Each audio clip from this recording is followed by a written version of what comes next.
సమాజంలో రాజకీయ నాయకులకి కొంత పరిధి ఉంటుంది, అదేవిధంగా కొంత స్వేచ్ఛ ఉంటుంది. పౌరులకు కూడా వాక్ స్వాతంత్రం కానీ లేదా ఇతరత్ర రాజ్యాంగం కల్పించినటువంటి రీతిలో కొన్ని భావ వ్యక్తీకరణ కానీ స్వేచ్ఛ ఉంటుంది. అదేవిధంగా ప్రెస్ కూడా వాళ్ళకి కొంత స్వేచ్ఛ ఉంటుంది. ఎందుకంటే సామాజిక చైతన్యం చేయడానికి లేదా ఇతరత్ర ఏదైనా వెలికి తీయడానికి, లేదు ఒక స్ఫూర్తిదాయకంగానో లేదా రాజకీయ పరంగానో వాళ్ళ ఆలోచన విధానాల్ని వాళ్ళు వెల్లడించడానికి ప్రతి ఒక్కరు కూడా ఉంటుంది. దాంట్లో ఎవరు కూడా వివేదించడానికి వీల్లేదు. అది పూర్తిగా విశ్వసించే వాళ్ళు కూడా నేను కూడా ఒకరిని. బట్ ఇటీవల ఒక ఛానల్లో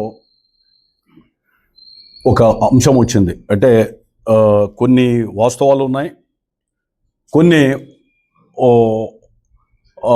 కొంత వాళ్ళకున్నటువంటి ఆలోచన విధానమో లేకపోతే వాళ్ళకు వచ్చినటువంటి సమాచారం వల్ల వివిధ కోణాల్లో వాళ్ళు ఆలోచించుండొచ్చు. దాన్ని కూడా నేను తప్పు పట్టడం లేదు. ముఖ్యంగా నారా లోకేష్ చంద్రబాబు నాయుడు గారికి వార్నింగ్ ఇచ్చాడు అనేటువంటిది ఒక వర్డ్ వచ్చింది. అది మరి నా అభిప్రాయమా లేకపోతే ఇతరత్ర ఆలోచన అనేటువంటిది కాకుండా, ఎందుకంటే ఎవరైనా అది జగన్మోహన్ రెడ్డి పార్టీ, వైఎస్ఆర్సీపీ అయినా, తెలుగుదేశం పార్టీ అయినా, లేదా భారతీయ జనతా పార్టీ అయినా, జనసేన అయినా కూడా ఆ పార్టీ అధినేతలకి ఒకరో ఇద్దరో ఉంటే ఎంత పోతే ఎంత అనేటువంటి ఆలోచనతోనూ, అదేవిధంగా ఎవరినో నమ్మి పార్టీలు కూడా వాళ్ళు ఆ కార్యకలాపాలని కానీ లేదా పార్టీల వ్యవహార శైలి కానీ ఉండదని చెప్పి నేను పూర్తిగా విశ్వసిస్తున్నాను. ఎందుకంటే నాబోటోళ్ళు ఉన్నా లేకున్నా అది పెద్దగా ఎవరిని కూడా లెక్క చేసే పరిస్థితి ఉండదు. కారణం కాకపోతే కార్యకర్తలు, నాయకులు అందరూ ఉంటే, సమిష్టిగా ఉంటే ఏ పార్టీకైనా మంచిదే. But at the same time నా మీదనో మరొకరి మీదనో ఆధారపడి తెలుగుదేశం పార్టీ లేదని నేను పూర్తిగా విశ్వసిస్తున్నా. దాంట్లో ఏమాత్రం వేరే ఆలోచన లేదు. తర్వాత కొన్ని అంశాలు వచ్చాయి. జాతీయ ప్రధాన కార్యదర్శిగా తొలగించారని. ఎందుకంటే దీంట్లో ఉదయం నుంచి నాకు ఫోన్లు వస్తున్నాయి వివిధ జిల్లాల నుంచి, కార్యకర్తలు కూడా అడుగుతున్నారు కాబట్టి వివరణ చేయాల్సిన బాధ్యత నా మీద ఉంది. దాంట్లో జాతీయ ప్రధాన కార్యదర్శిగా తొలగించిన దాంట్లో 100% అది కరెక్టే. దాన్ని నేను కూడా ఏకీభవిస్తున్నా. ఎందుకు అనంటే, మొన్న ఎన్నికల్లో నాకు టికెట్ ఇవ్వనప్పుడు చంద్రబాబు నాయుడు గారు నన్ను పిలిపించి, లేదు కొన్ని కారణాల వల్ల ఇవ్వలేకపోయాం, ఒక అధినాయకుడిగా ఆయన సంబంధించినటువంటి ఆ విషయాన్ని పూర్తిగా వివరించాడు. అందులో భాగంగా కర్నూలు, నంద్యాల 4 సంవత్సరాలు నేను పనిచేశాను పార్టీ కోసం. అదేవిధంగా ఇప్పుడు కూడా పోయి ఈ నెలంతా పనిచేసి అనంతపురం కూడా గెలవాలి, అదేవిధంగా మడక్సరలో ఈరన్నని విత్డ్రా చేయించాలా, గుంటకల్లో జితేంద్ర గౌడ్ని కూడా అక్కడ సయోధ్య చేయమని, అదేవిధంగా పొద్దుటూరుకి వెళ్ళి లింగారెడ్డి గారిని కొంత ఆడ సయోధ్య చేయమని వివిధ రకాలుగా నెల రోజుల పాటు పార్టీ చెబితే, అధినేత చెప్తే అవన్నీ కూడా విన్నా. అప్పుడు ఆయన ఒక మాట ఇచ్చాడు, నేను నిన్ను తప్పకుండా పార్టీ గుర్తిస్తాం, శాసనమండలి సభ్యుడిగాను లేదా రాజ్యసభను ఏదో ఒకటి చట్టసభలోకి నేను తీసుకుపోతానటువంటిది భరోసా ఇచ్చింది మాత్రం వాస్తవమే. అదే విషయాన్ని వచ్చి నేను ఆ రోజు నియోజకవర్గంలో కార్యకర్తలందరూ కూడా చెప్పా, ఈ అవకాశం మనకి ఇస్తామన్నాడు, మీరందరూ కూడా పని చేయండి, దాంట్లో ఏమాత్రం మీరు అనుమానం పెట్టుకోవద్దండి. ఎందుకంటే తెలుగుదేశం పార్టీ ప్రభుత్వం రావాల్సిన ఆవశ్యకత ఏర్పడింది. తప్పకుండా చంద్రబాబు నాయుడు గారు ముఖ్యమంత్రి కావాలా. 5 సంవత్సరాలు మీరు కార్యకర్తలుగా పనిచేశారు. అదేవిధంగా ఆయన జైల్లో ఉన్నప్పుడు రాష్ట్రంలోనే అనంతపురమే మొట్టమొదట పెద్ద ఎత్తున పోలీస్ నిర్బంధం నుంచి బయటకు వచ్చి ర్యాలీ తీశాం. తర్వాత అదేవిధంగా నేను మళ్ళీ కర్నూలు పోయి ర్యాలీ తీశాను. ఇట్లా రకరకాలుగా కేసులు బనాయించుకొని ఆ రోజు తెలుగుదేశం పార్టీకి అండగా కార్యకర్తలంతా కూడా ఉన్నారు, కేసులు పెట్టించుకున్నారు. మీరు రేపు ప్రభుత్వం వచ్చేటప్పుడు మీరందరూ కూడా ఇబ్బంది పడకూడదని చెప్పి అందరిని కూడా నయానో భయానో అందరినీ కూడా బుజ్జగించి పార్టీకి పని చేయమని చెప్పే సందర్భంలో నేను ఆ రోజు ముఖ్యమంత్రి గారు హామీ ఇచ్చారు, ఆ రోజు చంద్రబాబు నాయుడు గారు పార్టీ అధినేత హామీ ఇచ్చారని కూడా చెప్పాను. ఇందులో భాగంగా ఆ రోజు పార్టీ అధ్యక్షుడు జిల్లా తీసుకుంటావో రకరకాలు అడిగితే, లేదు నాకేం అవసరం లేదు, మీకోసం పని చేస్తానని చెప్పాను.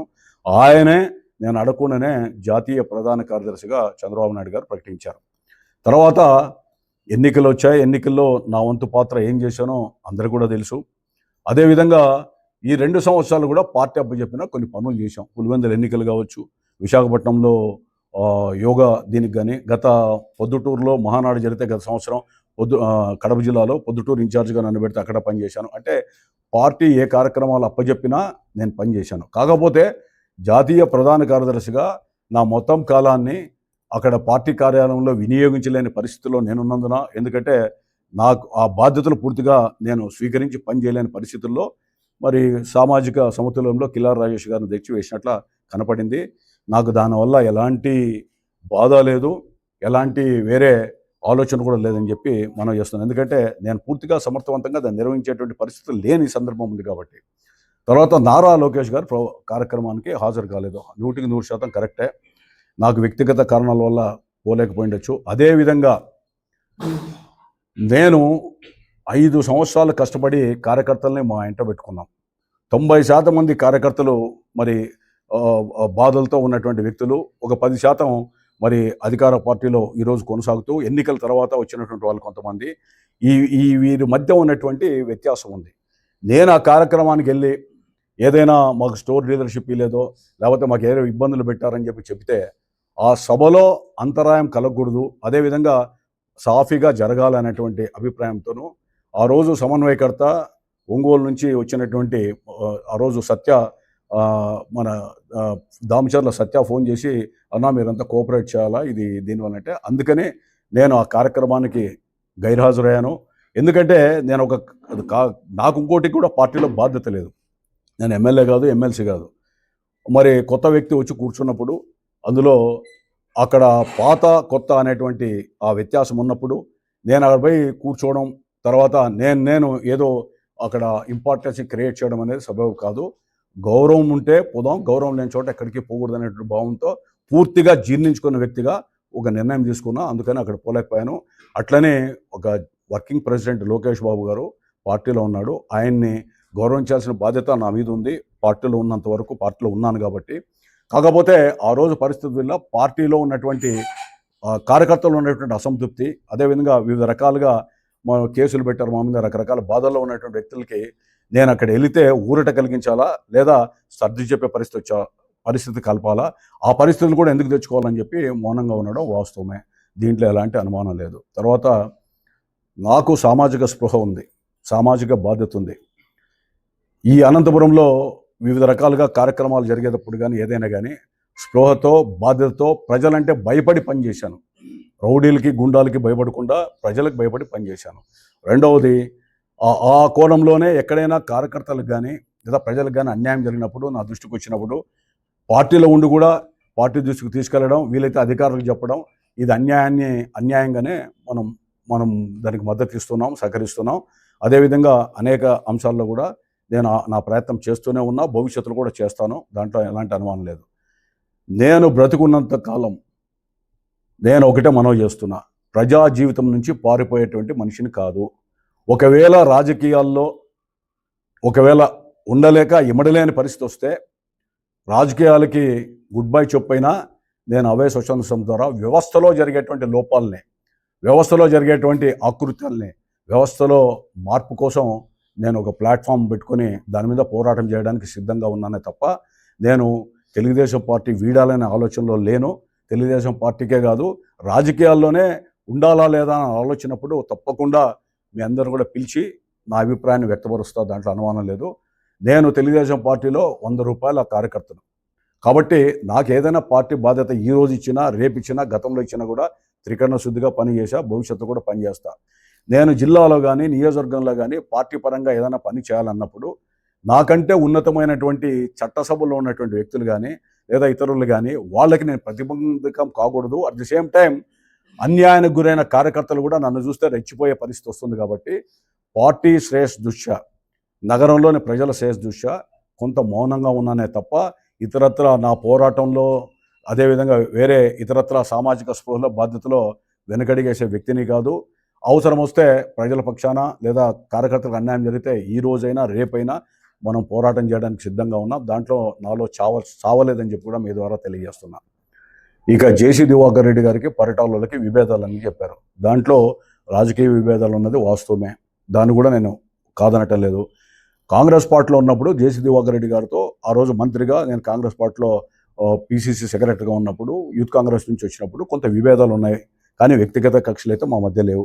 అదేవిధంగా పరిటాల రవి కుటుంబంతో కూడా రవి ఉన్నప్పుడు కొంత వ్యక్తిగత అభిప్రాయాలు ఉన్నది వాస్తవమే, కానీ కొన్ని కోణాల్లో ఒక ఇష్యూ మీద ఫైట్ చేసినప్పుడు ఆ ఇష్యూ వరకే వాళ్ళ మీద వ్యతిరేకత తప్ప ఇతరత విషయాల్లో నాకు వ్యక్తిగతంగా ఎవరి మీద ద్వేషం లేదు. ఈరోజు పరిటాల సునీత గారు మాట్లాడినా ఆమె ఎప్పుడు కూడా అన్నాను మాట్లాడుతుంది, మంచిగానే మాట్లాడుతున్నాం ఎవరితో కూడా. అదే జేసీ ప్రభాకర్ రెడ్డి గారు ఎక్కడ కల్పన విష్ చేస్తే నేను కూడా మాట్లాడుతున్నా. నాకు రాజకీయంగా ఎక్కడైనా ఒక ఇష్యూ వచ్చినప్పుడు ఆ ఇష్యూలో విరుద్ధ అభిప్రాయాలు ఉన్నప్పుడు నా అభిప్రాయాన్ని నేను నిర్బంధంగా చెప్పి దాని మీద స్టిక్ ఆన్ అవ్వడం నా లక్ష్యం. ఒకవేళ అది రాజకీయ విభేదాలుగా పరిగణించాల్సిందే తప్ప వర్గశత్రులుగా భావించడం లేదా వర్ణించడం అనేది సరైనది కాదు. వాళ్ళు కూడా ఛానల్ చెప్పారు విభేదాలు ఉన్నాయి, విభేదాలు వాస్తవమే, దాంట్లో నేను ఏకీభవిస్తున్నా, కాదంటలేదు. ఈ కోణంలోనే వివిధ రకాలుగా మీకు వివరణ ఇవ్వాలని. తర్వాత ఒకప్పుడు రాయలసీమలో ఫ్యాక్షన్ నేపథ్యం ఉన్నప్పుడు చాలామంది నాయకులు ఇళ్లలో కొంతమంది దాక్కున్న రోజుల్లో కూడా బయటకు వచ్చి అన్యాయం అని చెప్పాను. అదేవిధంగా రాజశేఖర రెడ్డి గారు ముఖ్యమంత్రిగా ఉంటే క్రిస్టల్ గార్డెన్లో పెద్ద ప్రోగ్రాం పెట్టి ఆనాటి ముఖ్యమంత్రి గారిని పిలిచా, ఆనాటి ప్రతిపక్ష నాయకుడు చంద్రబాబు నాయుడు గారు కూడా పిలిచాను. ఆ రోజు సురవరం సుధాకర్ రెడ్డి గారు, జయప్రకాష్ నారాయణ, బివి రాఘవులు గారు, అదేవిధంగా కొండా లక్ష్మణ్ బాబూజీ, ఫైనాన్స్ మినిస్టర్ ఆనాటి ఫైనాన్స్ మినిస్టర్ రోషయ్య గారు వచ్చారు. ముఖ్యమంత్రిగా నేను రాలేనని చెప్పి జానారెడ్డి గారిని పంపిస్తే సుదీర్ఘంగా ఉదయం నుంచి సాయంత్రం వరకు డిబేట్ చేశాం. చేసిన తర్వాత రాజశేఖర రెడ్డి గారు ఉదయం మరుసటి రోజు పిలిపించాడు ముఖ్యమంత్రిగా. ఏంటిది రాయలసీమ వాళ్ళు ఫ్యాక్షన్ మాట్లాడుతున్నావు కరెక్టా అని అడిగితే నేను ఆయనకు ఒకటే చెప్పా, రాయలసీమలో ఫ్యాక్షన్, నేను రాయలసీమ వాడినన్నా, కానీ రాయలసీమలో ఇట్లా నరిమేతం జరుగుతూ ఉంది, కుటుంబాల మధ్య ఉన్న పోరాటాన్ని వాళ్ళు ఏమైనా చేసుకోమనండి, ఇది సమాజం మీద పడతా ఉందంటే లేదు తప్పకుండా ఏం చేద్దామని చెప్పి ఆ రోజు తర్వాతనే స్టీఫెన్ రవీంద్ర గారిని ఎస్పీగా అనంతపురంలో కూడా వేశారు. అంటే ఏ ప్రభుత్వం ఉన్నా ఏ పార్టీ ఉన్నా అన్యాయం జరిగినప్పుడు నేను అన్యాయాన్ని నా పక్క న్యాయం ఉన్నప్పుడు ఎవరైనా దాంతో ఏకీభవించాల్సిన పరిస్థితి ఉందని చెప్పి మీ ద్వారా తెలియజేస్తున్నా. అదేవిధంగా అనేక సందర్భాల్లో రకరకాలుగా వార్తలు వస్తూ ఉంటాయి, కానీ వాటన్నిటికి స్పందించాల్సిన అవసరం నాకు లేకపోయినప్పుడు కూడా ఈ విషయంలో ఒక పార్టీకి ఏదో వార్నింగ్ ఇచ్చాడు, అల్టిమేటం ఇచ్చాడు అనేటువంటిది, ఎందుకంటే ఆ పార్టీలు పెట్టుకున్న జగన్మోహన్ రెడ్డి గారిని ఎవరైనా అల్టిమేటం ఇచ్చిన ఆయన యాక్సెప్ట్ చేయడు, తెలుగుదేశమైనా జనసేన అయినా కూడా. ఎందుకంటే వ్యక్తుల మీద 2-3 వ్యక్తులు ఉంటే ఎంత పోతే ఎంత భావనలో పార్టీలు ఉంటాయి కాబట్టి దాన్ని పెద్ద పరిగణలోకి తీసుకోవాల్సిన అవసరం లేదు. తర్వాత ఆలోచనలు కూడా నేను లేనని చెప్పి కూడా మీ ద్వారా తెలియజేస్తున్నా. ఏదేమైనప్పటికీ కూడా ఒక తెలుగుదేశం పార్టీ కార్యకర్తగా నేటికి కొనసాగుతూనే ఉన్నా. ఈ కార్యకర్తగా నాకు వీలైనంత మేర ఏదైనా ప్రజలు వచ్చినా ఇంకోరు వచ్చినా కూడా నా చేతనైన మేర ప్రజలకు ఏదైనా అందుబాటులో ఉండి పనిచేయడానికి ఎల్లవెల్లా సంసిద్ధంగా ఉన్నా. ఈరోజు ఉదయం కూడా ఎక్కడో ఒక ప్రాంతంలో ఏదో అన్యాయం జరిగిందంటే మీడియాకి వెళ్ళండి, అధికారులకు చెప్పండి అని చెప్పాను. ఈ విధంగా ఏదైనా దృష్టికి వచ్చినప్పుడు ఒక సామాజిక స్పృహ బాధ్యత కలిగిన వ్యక్తిగా నా వంతుగా స్పందిస్తూనే ఉంటాను, స్పందిస్తున్నాం, భవిష్యత్తులో కూడా స్పందిస్తానని చెప్పి మీ ద్వారా తెలియజేస్తున్నాను. దగ్గుబాటుతో విభేదాలు ఉంటున్నాయి, కానీ ఆయన చేస్తున్న వాటిలో కార్యకర్తలపై అన్యాయం కావచ్చు. ఇప్పుడు మీరు చెప్పిన దాంట్లో మీ పత్రికల్లో పుంకాలుగా వచ్చింది చాలా విషయాల్లో. ఆయన కోసం పార్టీ ఉండదు. దగ్గుపాటి ఈరోజు ఉంటాడు, రేపు ఇంకొకరు వస్తారు, లేదా నేను ఉండొచ్చు, ఇంకొకరు పోవచ్చు. కానీ వ్యవస్థ కుళ్ళిపోతే, సమాజం చెడిపోతే ఏ పార్టీకైనా మనుగడ కష్టం అవుతుంది. దాంట్లో తెలుగుదేశం పార్టీ అధినేత కానీ పార్టీ కానీ ఎప్పుడు కూడా ఎవరైనా సామాజిక విఘాతానికి కానీ కార్యకర్తల యొక్క మనోభావాలకు వ్యతిరేకంగా వ్యవహరిస్తే దాన్ని తప్పుగానే పరిగణిస్తారు. ఉదాహరణలో లోకేష్ బాబు గారు మొన్న వచ్చారు, ఆయన ఉపన్యాసంలో చెప్పారు 5 సంవత్సరాలు కష్టపడి పనిచేశారు కార్యకర్తలు, చాలామంది కేసులు పెట్టించుకున్నారు, ముందర కొంతమంది ఉన్నారు, నాతో పాటు యుగలంలో నడిచిన వాళ్ళు ఉన్నారు అనేటువంటిది ప్రస్ఫుటంగా మెసేజ్ ఇచ్చాడు. దేనికనంటే లేదు, కార్యకర్తల కోసం పార్టీ అండగా ఉంటుంది అనేటువంటి భావన, తర్వాత ఆ భరోసా ఇవ్వడానికి వచ్చాడని నేను ఆయన స్పీచ్ తర్వాత నేను భావిస్తూ ఉన్నా. అదేవిధంగా ఈరోజు ఒక ఎమ్మెల్యే ఉన్నాడు, ఏదైనా జరిగితే చాలామంది మీరు చెప్పినట్లు టౌన్లో భూ కబ్జాలు కొన్ని నా దృష్టికి వచ్చాయి, నేను పార్టీ దృష్టికి ఇచ్చాను. రేపు భవిష్యత్తులో కూడా 2-3 రోజులు కలెక్టర్ గారిని కలిసి లేదా లీగల్గా కూడా రిట్లేమని చెప్పి ఫైట్ చేయమని చెప్తా. ఎందుకంటే ఎవరైనా ఈ ఊర్లో పుట్టి పెరిగా, నేను ఈ ఊరి మీద నాకు బాధ్యత ఉంది. ఎవరు తప్పు చేసినా కూడా ఎవరైనా ప్రజల ఏదైనా ఇబ్బంది పెడితే ఫైట్ చేయాల్సిన బాధ్యత నా మీద ఉంది, మీ మీద ఉంది, సమాజంలో ఉన్న ఇతర ప్రజా సంఘాల మీద, రాజకీయ పార్టీల మీద ఉంది, ముఖ్యంగా ప్రభుత్వం మీద ఎక్కువగా ఉంటుంది. ఎందుకంటే ప్రభుత్వం ప్రజలకు ఇబ్బంది లేకపోతే ప్రభుత్వానికి మంచి పేరు వస్తుంది, ప్రభుత్వాన్ని మంచి పేరు వస్తే తెలుగుదేశం పార్టీకి మంచి పేరు వస్తుంది. ఆటోమేటిక్గా ముఖ్యమంత్రి గారు చంద్రబాబు నాయుడు గారు కూడా ప్రజాబంధాలను మరింతగా రెట్టింపుగా పొందడానికి దోహదపడుతుందనేటువంటిది నేను విశ్వసిస్తున్నా. అందులో భాగంగా రాజీ లేని పోరాటం చేస్తాం. వైలెన్స్ చేస్తున్నా కూడా మీరు మీ నుంచి ఖండం రాలేదు. నంబూరు బైక్స్ పై దాడి జరిగింది, ఎగ్జిబిషన్ నిర్వాహకులపై దాడి జరిగింది, మీరు ఒక ఎమ్మెల్యేగా పనిచేసిన తర్వాత ఇప్పుడు ఒక ఎక్స్ ఎమ్మెల్యే రూలింగ్ పార్టీలో సీనియర్ లీడర్గా ఉంది, మీరు ఎందుకు రెస్పాండ్ కాలేదన్న నేను శివారెడ్డి దీంట్లో నీ ప్రశ్నకు సమాధానం ఏంటంటే అవన్నీ కూడా వాస్తవాలే. నేను చూశాను, మీరు చూశారు, అందరికి వచ్చాయి. అవన్నీ కూడా పార్టీకి దృష్టికి తీసుకెళ్ళి ఇచ్చి ఇవన్నీ చేయమని చెప్పి పార్టీకి అప్పచెప్పాను. పల్లా శ్రీనివాసనే కలిసి ఇచ్చాను.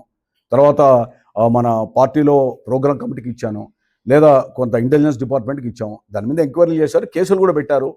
కొంతమంది కేసుల్లో ఉన్నారు, కొంతమంది కేసుల్లో ఉండి బయట బెయిల్ మీద ఉన్నటువంటి వాళ్ళు కూడా ఉన్నారు. చూద్దాం, రేపు ఒకవేళ చట్టపరంగా లేకపోతే లీగల్గా కూడా ప్రొసీడ్ అవుతాం, దాంట్లో అనుమానమే లేదు. ఎందుకంటే నేనేదో పత్రికల్లో మాట్లాడితేనే ప్రజలకు ఉపయోగపడుతుందంటే మాట్లాడడానికి సిద్ధమే. దానివల్ల నష్టం తప్ప లాభం లేదు. అందుకని చట్టపరంగా అందులో ఈ ప్రభుత్వ పరంగా పార్టీ కూడా అడుగుతుంది కదా, మా దృష్టికి తీసుకొని ఎందుకు రాకుండా పోయామని. అందుకని పార్టీ దృష్టికి తీసుకుపోతున్నాం, ప్రభుత్వ దృష్టికి పోతున్నాం. దాంట్లో నిర్మమాటంగా ఈ రోజు ఉంటాను, రేపు కూడా ఉంటాను, దాంట్లో అనుమానం లేదు. నియోజకవర్గంలో పార్టీలో అసంతృప్తికి గురైన కార్యకర్తలు, సెకండ్ గ్రేడ్ నాయకులు కనీసం చెప్పుకోవడానికి రెండో లీడర్ లేకుండా పోయాడు అనేది బాధపడుతుంది. అది మీకు ఒకటే మీ ద్వారా చెప్తా ఉన్నా, పార్టీకి ఏదైనా కార్యకర్తకి అన్యాయం జరిగినప్పుడు నా దృష్టికి వచ్చారు. ఎగ్జాంపుల్ 2-3 చోట్ల ఒక ఇన్స్పెక్టర్ ఫోన్ చేసి, ఒక అధికారంలో ఉన్న వ్యక్తి వేయించుకున్నటువంటి ఇన్స్పెక్టర్లు మమ్మల్ని పిలిచి హెరాస్ చేస్తున్నారు, ఇబ్బంది పెడుతున్నారంటే నేను కావాలంటే కార్యకర్తలు అడిగానే స్పందించి అవసరం వస్తే స్టేషన్ అని రావాల్సి వస్తుంది, ఏం తప్పు చేశాడని, ఎవరో ఒత్తిడికి మీరు పని చేద్దని చెప్పి స్ట్రాంగ్గా చెప్పాను. వాళ్ళు సేవ్ అయ్యారు. అట్లా ఎవరో ఒకరిద్దరు ఇన్స్పెక్టర్లు అతిగా ప్రవర్తించి స్వామి భక్తి చేసి లేదా 4 డబ్బులు కొట్టుకుందాం అనేటువంటి భావంతో వచ్చిన వాళ్ళంతా కూడా చట్టపరంగా ప్రభుత్వం యాక్షన్ తీసుకుంటా ఉంది. దాంట్లో ఎవడైతే తప్పు చేశాడో వాళ్ళు తప్పకుండా శిక్షకు అర్హులే. ఆ విధంగా ప్రభుత్వం కూడా ఈవెన్ ఎస్పీ గారు, డిఐజీ గారు కూడా కొంత స్ట్రిక్ట్గానే చూస్తూ ఉన్నారు. ప్రభుత్వం కూడా ఇలాంటివి ఏవి కూడా ఇలాంటివి యాక్సెప్ట్ చేస్తారు లేదా చూసి మౌనంగా ఉంటారని నేనైతే అనుకోవడం లేదు. చూస్తున్నారు ఈ మధ్యన సోషల్ మీడియాలో మైనార్టీ నాయకులు గ్రూప్ పెట్టారు, వాళ్ళ ఆవేదన అంతా రీసెంట్గా తాజాగా వచ్చింది. మరి అట్లా టోళ్ళను మీరు అసలు ఎందుకు వాళ్ళని కనీసం పిలిచి మాట్లాడలేకపోతున్నారు? మీరు సీనియర్ లీడర్ అయింది. ఇప్పుడు సైఫుద్దీన్ అనే వ్యక్తి 5 సంవత్సరాలు పార్టీకి పనిచేశాడు, దాంట్లో అనుమానం లేదు. నా దగ్గర రావడం లేదు అబ్బాయి. 2 సంవత్సరాల నుంచి నేను మీ దరిదాపుల్లో లేడు, ఆయన దగ్గర ఉన్నాడు. ఒకవేళ తనకు అన్యాయం జరిగిందని చెప్పి వీడియోలో పెట్టి ఏడ్చాడు. తర్వాత నేను కూడా వ్యక్తిగతంగా అయితే ఫోన్ చేశా. అదేవిధంగా నబీర్ రసులని రాజీవ్ కల్లో సర్పంచ్ కాంటాక్ట్ చేశాడు, ఇబ్బంది ఉందని చూసి నేను హైదరాబాద్ చేసినప్పుడు చూసి అతను కూడా ఫోన్ చేశా. మీరు కళ్ళ నీళ్ళు పెట్టి ఏడ్చాల్సిన అవసరం ఏముంది, మీరేం బతకలేరా, తర్వాత మీకు ఏమైనా ప్రాబ్లం ఉంటే చెప్పండి, ఏదైనా బెదిరింపులు ఉంటే మీకు రక్షణగా ఉంటుందని చెప్పాను. మీ ద్వారా కూడా చెప్తున్నా, ఎవరన్నా బెదిరిస్తే కార్యకర్తలకి వాళ్ళకి అండగా ఉండడానికి సిద్ధంగా ఉన్నా. కారణం ఏంటంటే తెలుగుదేశం పార్టీ కార్యకర్తతో పాటుగా 5 సంవత్సరాలు నేను పిలిచినటువంటి ప్రతి కార్యక్రమంలో వీళ్ళందరూ కూడా పార్టిసిపేట్ చేశారు. వీళ్ళ మీద కేసులు ఉన్నాయి 5 ఏళ్ళు. ఏ ధర్నాకి రమ్మన్నా, ఏ దీక్షకు రమ్మన్నా, చంద్రబాబు నాయుడు గారు లోపల ఉంటే, పోలీసు నిర్బంధం ఉంటే నేను అందరిని పిలిచి చెప్పాను. విజయవాడలో టీచర్లు, ఉపాధ్యాయులు పెద్ద ఎత్తున ఆ నిర్బంధాన్ని ఛేదించి 1000 మంది వచ్చారు, మేము ఎందుకు రాలేరంటే సరే అని చెప్పి సప్తగిరి సర్కిల్ దగ్గరికి అనౌన్స్ చేశాం. నా సెల్ ఫోన్ ఇంట్లో పడేశాను. సిపిఐ నాయకుడు జగదీష్ని వెంట పెట్టుకొని ఆర్ఎండ్బి ఆఫీస్లో డ్రమ్ముల దగ్గర కారులో ఏసీ పెట్టుకొని 4 గంటల వరకు వెయిట్ చేశాను. నేను 4 గంటలకు అటు పోయాం. అంటే అన్నీ కూడా పక్కన పెట్టేసి పోతేనే గిల్లా స్కూల్ దగ్గరికి జనం వచ్చారు, పోలీసులు వచ్చారు, పెద్ద ఎత్తున కార్యకర్తలంతా స్లోగన్స్ ఇవ్వడం వల్ల అందరూ కూడా పోలీసులు కూడా హెల్ప్లెస్ సిచ్యువేషన్లో వెళ్ళిపోయారు. పెద్ద ఎత్తున ర్యాలీ తీసాం. అంటే కార్యకర్తలు నమ్మి వచ్చారు, పార్టీని, చంద్రబాబు నాయుడు గారిని నమ్మి వచ్చారు. వాళ్ళని వెనకేసుకురావాల్సిన బాధ్యత నా మీద ఉంది. వాళ్ళకి ఏ అన్యాయం జరిగినా కూడా మీరు చెప్పినట్లు తప్పకుండా వాళ్ళని ప్రొటెక్ట్ చేస్తాం. దాంట్లో నాకు పదవి కూడా అవసరం లేదు, దాంతో ప్రొటెక్ట్ చేయడంలో నేను సంసిద్ధంగా ఉన్నాను. ఇప్పుడు తొందరలో 3 రాజ్యసభ స్థానాలు, 4 రాజ్యసభ స్థానాలు చర్చిస్తారా? మీరు ఆశిస్తున్నారా? ఇప్పుడు ఆశిస్తానే ఇచ్చే పరిస్థితి ఎక్కడా లేదు. కాకపోతే ముఖ్యమంత్రి గారు ఆ రోజు చెప్పారు, నాకు హామీ ఇచ్చాడు, నేను రాజ్యసభ కానీ లేదా ఎమ్మెల్సీ కానీ ఇస్తాను అని. ఏదైనా కార్పొరేషన్ చైర్మన్ అంటే ఇచ్చేసింది. చట్టసభలోనే కావాలని అడిగాము. ఒకవేళ చట్టసభలు ఇస్తే న్యాయం చేస్తాం, లేదంటే నా వంతుగా నా పనులు చూసుకుంటూ వీలైనంత టైంలో సమాజానికి పని చేసుకుంటుంటాం. ఎందుకంటే ఆయన చెప్పాడు, ఇచ్చిన మాట ప్రకారం ఆయన ఇస్తాడని అనుకుంటున్నా. ఇప్పటికి కూడా నేను అదే విషయాన్ని కార్యకర్తలందరూ కూడా ఆ రోజు నియోజకవర్గంలో పిలిచాను. 1-to-1 ఒక 20 మంది లీడర్లు కూడా పిలిచి చెప్పాను, మనకు అవకాశం వస్తుంది, మీరు ఎక్కడ కూడా తొందరపడద్దండి, పని చేయండి. ఇక్కడ ఓడిపోతే మాత్రం, ఎందుకంటే 2004లో నా టికెట్ రానప్పుడు నేను ఇండిపెండెంట్గా చేసినప్పుడు ఆ టీడీపీ అభ్యర్థి ఓడిపోయాడు, నేను ఓడిపోయాను. అప్పుడు నేను కట్టేసేపోతే గెలిచిండేమో అనే భావన ఎక్కడ ఉందో అనేటువంటిది ఒక అనుమానం ఉంది. రెండవది, ఓడిపోతే నన్నే ప్రశ్నిస్తాడు, ఎందుకంటే మీరు బాగా చేస్తే రావచ్చు కదా, దానికోసం పనిచేశాం. ఇది జగన్మోహన్ రెడ్డి ప్రభుత్వం మీద వ్యతిరేకత, చంద్రబాబు నాయుడు గారు ముఖ్యమంత్రి కావాలా, మా అందరి రెక్కల కష్టం ఉంది, కార్యకర్తల రెక్కల కష్టం ఉంది. ప్రతి వాడు ఆ రోజు 5 సంవత్సరాలు పని చేశాడు. ఎన్నికల్లో కూడా వాళ్ళందరూ పని చేస్తేనే ఎవరైనా గెలుస్తారో తప్ప ఏదో వచ్చిన తర్వాత ఇది గెలిచామంటే పార్టీతో పాటు కార్యకర్తలు ఈ రెండు కలిపే విజయానికి దోహదపడింది తప్ప వేరే ఇతరత సొంత బలం అనుకుంటే చాలా తప్పు. ఎవరైనా పార్టీకి రెక్కల కష్టాలను చేసినటువంటి ప్రభాకర్ చౌదరిని పార్టీ ఇంత ఫ్రీగా కూర్చోబెట్టి అవమానం చేస్తా ఉంది అనేటువంటి చర్చ. నేను ఫ్రీగా కూర్చోలే, లక్షణంగా బెంగళూరు పోయి నా వ్యాపారం చేసుకుంటున్నా, హైదరాబాద్ పోతున్నా, ఏదైనా కార్యకర్తలు పని వస్తే చేస్తున్నాం, ఫ్రీగా ఉంది. ఇంకా ఫ్రీగా కూడా నేను ఉంటే నాకు సంతోషం, ఎందుకంటే కుటుంబానికి టైం వేస్ట్ చేయొచ్చు. But at the same time ఎక్కడన్నా ఇష్యూ జరిగినప్పుడు, అన్యాయం జరిగినప్పుడు నేను ఫేస్ చేయడానికి సిద్ధంగా ఉన్నా, ఫైట్ చేస్తాం కూడా. దాంట్లో మీ దృష్టికి వచ్చినా చెప్పండి, న్యాయబద్ధంగా సామాజిక పరంగా ఏదైనా ఉంటే దాన్ని బాధ్యత తీసుకుందాం. ఫ్యాన్లు ఏమన్నా పార్టీ మారే ఆలోచన లేదు, రాజకీయాలకి గుడ్ బై చెప్పే ఆలోచన భవిష్యత్తులో వస్తుందామో నాకు తెలియదు, కానీ వచ్చినప్పుడు మిమ్మల్ని పిలిచి తప్పకుండా ప్రెస్ మీట్ పెట్టి మీకే చెప్తాను. మొట్టమొదటి దగ్గుబాటి ప్రసాద్ అసలు మీరు పనే చేయలేదు ఆయన గెలుపు కోసం అనేది పని చేయమనండి. ఇప్పుడు నేను పని చేయలేదు కదా, నేను పని చేయలేదు, మన ఎన్నికల్లో కూడా కార్పొరేటర్లు కాలేదని చెప్తా ఉన్నారు. రేపు ఆయన పోరాటం చేసి అనంతపురంలో అన్నీ గెలిపించుకుంటే మేలు కదా, 62 ఆయన గెలిపించుకోమనండి, మేము రెస్ట్ తీసుకుంటాం, తప్పేముంది. ఇప్పుడు అంత అహంకారము అది పనికొస్తే ఎక్కడ ఉన్నామో, ఏ ఊర్లో ఉన్నారో వ్యక్తులంతా, మా అందరి కష్టం కూడా ఉంది కదా. పని చేయలేదని చెప్పి ప్రూవ్ చేయమను. అంటే నీకు ఇష్టం లేని వాళ్ళంతా పని చేయలేదు, కార్యకర్త కూడా ఎవరు ఇష్టం లేదనుకోండి పని చేయలేదు. పని చేసింటే పార్టీకి పని చేసావు, చంద్రబాబు నాయుడు చేస్తావు, ప్రభాకర్ చౌదరి చేసినావు పో అని చెప్పి నెగ్లెక్ట్గా మాట్లాడితే సరైనది కాదు. ఒకవేళ మా ఇంట్లో వచ్చి పని చేయలే, ఎవరు పార్టీకి పని చేశారు, ఆ పార్టీ దగ్గర అన్నీ కూడా ఇన్ఫర్మేషన్ ప్రోగ్రామ్ కమిటీకి కానీ లేదా పార్టీ ఇంటెలిజెన్స్ దగ్గర కానీ అన్నీ ఉంటాయి, ఎవరు పని చేశారు ఎవరు పని చేయలేదని. ఎన్నికలకు ముందు ఎన్నికలు పోలింగ్ అవుతానే వెంటనే పోలింగ్ ముందు రోజే కంప్లైంట్ ఇచ్చింటే పలానా ఎల్ఐ చేయలే ప్రభాకర్ చౌదరి చేయలేదని చెప్పితే కరెక్ట్. గెలిచిన తర్వాత పని చేయలేదంటే అది ఎవడు నమ్ముతాడు? ఎందుకు పని చేయకపోతే గెలిపెట్లు వచ్చేది? అది ఒకసారి గుండె మీద చేసుకోవాలి. లేదు, గొప్ప శక్తివంతుడివి, ఓకే మంచిదే, రేపు ఎన్నికలు వస్తాయి కదా, భవిష్యత్తులో 2029లో కూడా అదే మీరు ఇంతకుముందు ఒక విలేకరు అడిగాడు, మీరు ఇక్కడ మళ్ళీ నిలబడాలని ఆయనకి ఏదో ఇబ్బంది పెడుతున్నారు అనేది రకరకాలుగా చెప్తాను. నేను 2029 తెలుగుదేశం పార్టీ బీఫార్మ్ అడగనని చెప్పాను. ఇప్పుడు కూడా మీ ద్వారా చెప్తున్నా, 2029 కానీ 28 ఎలక్షన్స్ వచ్చినా కూడా టీడీపీ తరఫున బీఫార్మ్ అనంతపురంలో అడగను. ఒకవేళ అడగాల్సి వచ్చి డీలిమిట్ వస్తే వేరే ప్రాంతానికి పోతాను తప్ప ఇక్కడ కంటెస్ట్ చేయను. ఆ భరోసా ఆయనకి ఇవ్వండి. ఇప్పుడు కూడా చెప్తున్నా, నేను కంటెస్ట్ చేయను. అధిష్టానానికి కూడా చెప్పాను, నేను వద్దన్నప్పుడు అధిష్టానం ఏం చెప్తున్నా, నాకు ఇంట్రెస్ట్ లేదు, నేను కంటెస్ట్ చేయను. ఎందుకంటే మళ్ళీ ఆయన కంటెస్ట్ చేయాలా, ఆయనే గెలవాలి కదా. పార్టీ ఆయనకే ఇస్తే ఆయనకే పని చేద్దాం, కష్టపడి పని, మొన్నటి కంటే ఎక్కువ కష్టపడదాం. టికెట్ వద్దంటారా లేకపోతే రాజకీయ లైవ్ లో పొలిటికల్గా యాక్టివ్గా ఊపిరినంత వరకు ఉంటానని చెప్తున్నా మీకు. సామాజిక స్పృహ బాధ్యత ఊపిరినంత వరకు ఉంటాను నేను, ఎందుకంటే నా జీవితకాలం ఫుల్ టైం పాలిటీషియన్ నేను. కాకపోతే నేను 29లో ఎందుకంటే నాకు టికెట్ ఇవ్వలేదు కాబట్టి ఆయన పని చేశాడు, మళ్ళీ ఆయనకి ఎగరగొట్టి ఇంకోటి నాకెందుకు, ఆయనే టికెట్ తీసుకొని నాకే అవసరం లేదు. నేనైతే కంటెస్ట్ చేయను, ఆస్పిరెంట్ కాదని చెప్తున్నా. ఎవరైనా రాష్ట్రంలో చెప్తారా? 2029లో నేను ఆస్పిరెంట్ కాదని ఓపెన్గా చెప్తున్నా. అప్లికేషన్ పెట్టను, నేను అడగను, ఇచ్చిన కొత్త వాళ్ళకి ఎవరికైనా అవకాశం అని చెప్తాను, లేదా ఆయనకి ఇమ్మని చెప్పి చెప్తాను, ఎవరికైనా ఇమ్మని చెప్పి చెప్తాను. నేనైతే బీఫార్మ్ ఒకవేళ డీలిమిటేషన్ ఇచ్చి పక్క కాన్సెస్లో ఏమన్నా అయితే అప్పుడు అడుగుతానేమో, అది వేరే కథ, కానీ పార్టీ పోమంటే పోతానేమో. కానీ బట్ 29లో నేనైతే అభ్యర్థిగా ఇక్కడ ఉండను. గతంలో మన పార్టీ ఆఫీస్లో స్టేట్ ఆఫీస్లో చెప్పి ఇప్పుడు కూడా చెప్తున్నా. నేను వీక్ అయింది అనుకుంటే బ్రహ్మాండంగా స్ట్రాంగ్ అయింది, ఏకగ్రీవం కూడా ఎన్ని కావచ్చు కదా, ఆయన స్ట్రాంగ్ అయింది. వీక్ అని ఎందుకు అనుకుంటాం? బ్రహ్మాండంగా బలం ఉందనే కదా. ఇప్పుడు ఆయన పార్టీకి స్ట్రాంగ్గా చేసినప్పుడు టికెట్ ఆయనకే ఇస్తారు కదా, మనకి ఎందుకు ఇస్తారు? మనం అడిగేది కూడా వేస్ట్ కదా, అడిగినా మనకి ఇవ్వరు. అయినా వాళ్ళు ఉండమన్నా నాకు అవసరం లేదు, పార్టీ హైకమాండ్ నేను నిలబడినని చెప్పాను కాబట్టి నాకు ప్రత్యక్ష ఎన్నికల్లో 29లో అనంతపురం నుండి అయితే నేను ఉండను. 2024లో దగ్గుబాటి ప్రసాద్ టికెట్స్ కేటాయించినప్పుడు మీరు పార్టీకి వ్యతిరేకంగా ధర్నాలు చేయించారు. తర్వాత వినమ్మా కాకాదేనా చేతులెత్తి చాలా మందిని ముఖ్య, నేను ధర్నాలు చేయలే, కార్యకర్తలు వచ్చిపోతే చేతులు పట్టుకున్నా. ఈవెన్ జగన్మోహన్ రెడ్డి గారి గవర్నమెంట్లో ఎవరైనా పోయి ఈ దిష్టి బొమ్మలు కాల్సే కేసు అవుతుంది, అది కాల్చొద్దండి, వేరే రకం కోణాలు చేయమంటే అత్యుత్సాహంతో మనోళ్ళు చేసినటువంటి వాళ్ళు కూడా ఉన్నారు. సరే, దాన్ని వెనకేసుకొని ఇచ్చాం. నేను 5 సంవత్సరాలు కేసుల్లో ఉన్న వాళ్ళకి అడ్వకేట్లు నేను పెట్టా. ఈరోజు కూడా కోర్టులు తిరుగుతున్నారు, అడ్వకేట్ల ఖర్చులు నేనే పెట్టుకున్నా. మహిళలను అయితే 2 నెలలు బయట తిప్పాం, హైకోర్టులో తీసుకొని వచ్చి స్టే తీసుకొని వచ్చాం. ఆ యొక్క కేసుల కష్టం నాకు తెలుసు, కార్యకర్త కష్టం నాకు తెలుసు కాబట్టి పోయి గలాట్ చేయకుండా నేను ఎవరికి చెప్పను. వాళ్ళందరూ కూడా అందరినీ సముదాయించి రిక్వెస్ట్ చేసుకున్నా వద్దని, రిక్వెస్ట్ చేసుకొని ఈ టైప్ ఆఫ్ ఇచ్చేదండి. దాంట్లో ఆగ్రహవేశాలతో పోయారు. పోనీ దాంట్లో ఉన్న వాళ్ళే ఆయన దగ్గర 2-3 బాగా ప్రస్ఫుటంగా తిరుగుతూ ఉన్నారు కదా, పార్టీ ఆఫీస్ కార్యాలయం కలిసి వాళ్ళు 1-2 ఆయన దగ్గర ఉన్నారు కదా. ఎవరు కూడా ఇట్లాంటివి చేసే కార్యక్రమాలు చేయనీరు, పెట్టరు.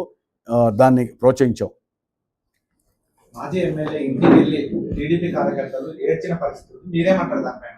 ఎమ్మెల్యే గారు, మాజీ ఎమ్మెల్యే గారు వాళ్ళిద్దరి మధ్య కార్యకర్తలు వెళ్ళిపోతున్నారు, నలిగిపోతున్నారని అభిప్రాయం బయట అనంతపురం జిల్లాలో. మీ ప్రశ్నకు సమాధానము, ఆయనకు పూర్తి స్వేచ్ఛనిచ్చాం. ఆయనకి గ్రౌండ్ ఓపెన్గా ఉంది. ఆయన బ్యాటింగ్ చేసుకోవచ్చు. నేను ఎవరే కానీ అక్కడికి పోయి ఇక్కడికి వస్తే ఎందుకు వచ్చామని అడగలే, వస్తే సముదాయించి పంపిస్తున్నాం. ఆ వ్యత్యాసము, ఇప్పుడు ఆయన అధికారం ఉంది, అందులో గతం కంటే మేమంతా ఎమ్మెల్యేలకు పనిచేసాం, మేము జనం అంటే భయపడి పనిచేసాం. ఆయన ఎవరి భయమో ఆయన నాకు లేదంటున్నాడు కాబట్టి ఆయనకి మాకు పోలిక ఎక్కడ? ఆయనతో మా సమానంగా మేము ఉన్నప్పుడు మేము మాట్లాడాలి, కానీ ఆయనతోకే మాకు పోలిక ఎక్కడ? విభేదాలా? నీ నోరు, నీ వ్యవహార శైలి,